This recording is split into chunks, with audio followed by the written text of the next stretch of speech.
Nós queremos desejar a todos um excelente dia e rogar que o Senhor Deus abençoe ricamente a sua vida e a vida da sua família. Estamos trazendo mais uma devocional, chegando à sua casa. Agradecemos a você que tem compartilhado, que Deus possa ricamente abençoar a sua vida. Quero convidar a você a abrir a sua Bíblia no livro de Marcos, capítulo 5, versículo 36, a parte B. O texto diz assim: não temas, crê somente. Nós temos convivido nesses últimos dias com tantas coisas ruins, tantas pressões, e às vezes é necessário tomar várias decisões em um certo espaço de tempo, muitas vezes curto. Mas é bom saber que Jesus Cristo está no controle de tudo. Ele está no trono do universo, e o que se passa aqui na terra, seja na nossa família, seja em casa, no nosso trabalho, na nossa vida, não passa desapercebido do olhar do Senhor. Enfrentamos situações diversas e às vezes nós temos alguns questionamentos para os quais nós não temos resposta. Em outras ocasiões, até parece que a fé é contra a fé e a palavra de Deus não nos conforta, não nos motiva. E aí começam a surgir perguntas tais como essa: por que isso acontece comigo? Por que Deus permite ventos contrários? Por que fatos dramáticos, à semelhança do acontecimento do chefe da sinagoga, acontece? Jário, chefe da sinagoga, era pai de uma menina de 12 anos. Ele estava vivendo um drama, sua filha estava à beira da morte. E aí ele sai daquela situação de principal da sinagoga e vai até onde está Jesus. Jesus teve um dia atarefado, dia anterior. Jesus teve ensinamento de parábolas. Jesus acalmou uma tempestade com seus discípulos, chegou à região de Gadara, expulsou espíritos malignos de um homem, é rejeitado pelos gadarenos e retorna, e a Bíblia diz que uma multidão o apertava, a multidão o seguia. E aí Jário vem e diz assim: Senhor, impõe as mãos sobre ela para que ela viva e seja salva. E Jesus disse: eu vou. A proporção que Jesus está andando, aparece também uma mulher que há 12 anos tinha um fluxo de sangue, e o texto me diz que ela gastou tudo com os médicos, indo de mal a pior. Mas ela colocou na cabeça que tão somente se tocasse nas vestes de Jesus seria curada. E aí ela tenta se aproximar, mas como se aproximar? Como quebrar algumas barreiras? Ela é mulher, há muitas pessoas, ela é impura aos olhos da sociedade porque tem um fluxo de sangue, mas o seu desejo, a sua vontade de ser curada, ela vence todas essas barreiras e toca nas vestes de Jesus. Jesus para e diz assim: alguém me tocou. E ele olha ao redor da multidão e pergunta: alguém me tocou? E alguém tenta resolver a situação. E aí Pedro diz assim, um dos discípulos diz assim: Senhor, todos te tocam. Ele disse: de mim saiu poder, de mim saiu virtude. Neste momento, alguém chega e diz para Jário: Jário, não incomodes mais o mestre, a tua filha morreu. Você pode imaginar isso? Você pode imaginar um coração de um pai quando recebe uma notícia que a sua filha única de 12 anos estava morta? Só quem passou por essa experiência é que pode descrever a dor profunda que um coração sente. Isso me faz lembrar o ano de 2002, quando eu estava na cidade de Sousa, quando o meu filho é atropelado. E aí um corte profundo abre aqui e ele chora. A mãe que estava grávida do segundo filho também chora. E eu também choro, estou em direção ao hospital e nós choramos. E eu quero que a criança fique chorando, porque a proporção que ela chora me dá a ideia que ela está consciente. Ao chegar no hospital, eu praticamente coloco o menino nos braços e faço uma invasão ao consultório do médico. E aí é interessante, quando o médico passa a mão na criança, olha para mim e diz assim: tranquilo, papai. Me vem à mente exatamente o que Jesus diz para Jairo: Jairo, não temas, crê somente. A súplica de Jairo pode se dividir em dois momentos. Ela fala da realidade em que ele estava vivendo: a minha filha está à morte. Aqui há uma perspectiva do ponto de vista natural, humano e circunstancial. Segundo, ela faz uma declaração de certeza. Jairo diz assim: vem, impõe as mãos sobre ela para que ela seja salva e viverá.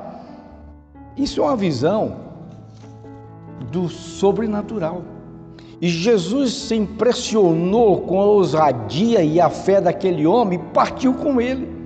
E foi com ele e seguia uma grande multidão que o apertava. Talvez pudesse passar na cabeça de Jairo: alguém furou a fila, e ele fica preocupado: é quem me tocou?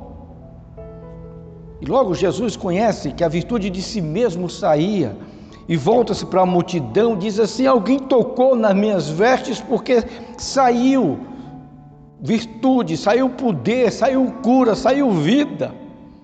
E Jairo, na sua angústia, quando toma conhecimento que a sua filha está morta, Jesus não aceitou tais palavras, eram palavras de morte. Jesus não deu ouvido à derrota, ainda que parecesse que Jesus estava atrasado na situação. Ele mostrou a Jairo que ele continuava no controle e disse ao principal da sinagoga: não temas, crê somente, porque Jesus está no controle de todas as coisas. Quero chamar a tua atenção para algumas coisas. Primeiro, devemos ter cuidado com o inimigo, que muitas vezes lança as dúvidas. Talvez o inimigo estivesse dizendo ali através da notícia: desista, Jairo, você perdeu, acabou, não tem mais jeito, sua filha está morta. O que nós podemos extrair dessa passagem? O inimigo quer que você pense que estar na igreja, que orar, que acreditar, que confiar, que buscar ao Senhor é sem sentido. E por outro lado, Jesus faz milagre e Jesus mostra que está no controle de todas as coisas. Eu sei que muitas pessoas perguntam, às vezes no trabalho ou na família, ou dentro da própria igreja ou na sua própria casa: você ainda crê em tudo isto?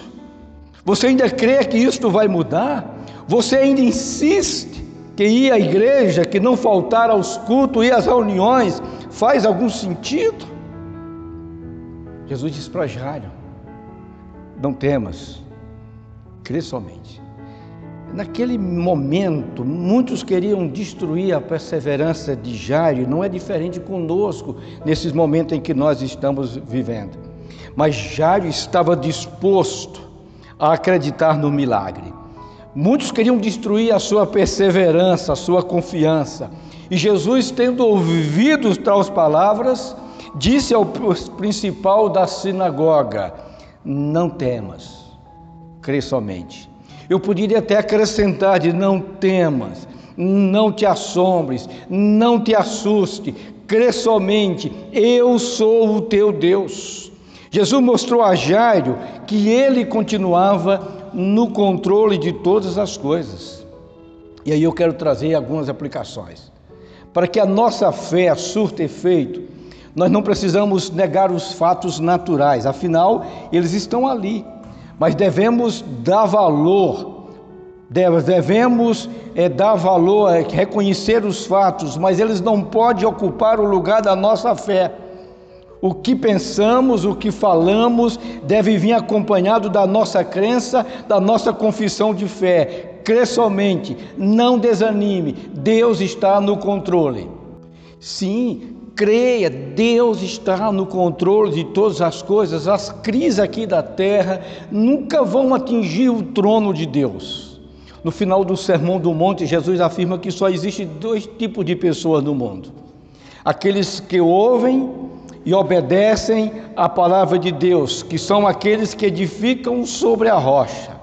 pois quem ouve e guarda os meus mandamentos vive de acordo com eles. O segundo tipo são aqueles que ouvem e desobedecem, são pessoas que são levadas pelas águas. O divisor de água está na escolha, como e onde edificamos. Um edificou sobre a rocha, o outro sobre a areia. Chuvas, ventos, águas, morte, Covid-19 chegam sobre as duas casas, sobre os dois que edificam. Nós não somos poupados, mas nós temos que olhar para aquele que está no controle de todas as coisas, que diz assim: não temas, crê somente. Não olhem para as notícias negativas como se ela fosse uma decisão final da situação em que você está vivendo. Quando alguém chega e diz para Jairo: tua filha morreu, poderia ser a notícia final. Olhe para Jesus, é Ele quem vai dar vida ao que preciso for. Não temas, crê somente. Um dos grandes dilemas dos cristãos é o silêncio de Deus. Todavia, o silêncio de Deus grita muito mais alto. E finalmente nós entendemos que Ele está presente, mesmo que seja na quarta vigília. A noite dos judeus, do calendário do relógio judaico, se dividia em vigília. A primeira, das 6 do pôr do sol até as 9 horas. A segunda, das 9 horas até a meia-noite. A terceira, de meia-noite até as 3 da manhã. A quarta vigília, das 3 ao amanhecer do dia. Os discípulos estão no meio de uma tempestade, 15 quilômetros. Ventos são contrários, tudo está dando errado. Eles passaram a noite toda remando. Eles não conseguem chegar do outro lado. Mas na quarta vigília, Jesus aparece. A sua vida também pode ser assim. Deus, na pessoa de Jesus, está no controle de todas as coisas. Ele vai se fazer presente na sua vida, mesmo que seja na quarta vigília. Ele é aquele descrito no Salmo 23. Ele é o Senhor que é pastor. E não falta, não falha. Ele diz assim: eis que estou convosco todos os dias, até a consumação dos séculos. Que Deus o abençoe. Tenham todos um bom final de semana. Que a paz do Senhor, do Deus que está no controle de todas as coisas, também esteja no controle da tua vida. Em nome de Jesus. Amém.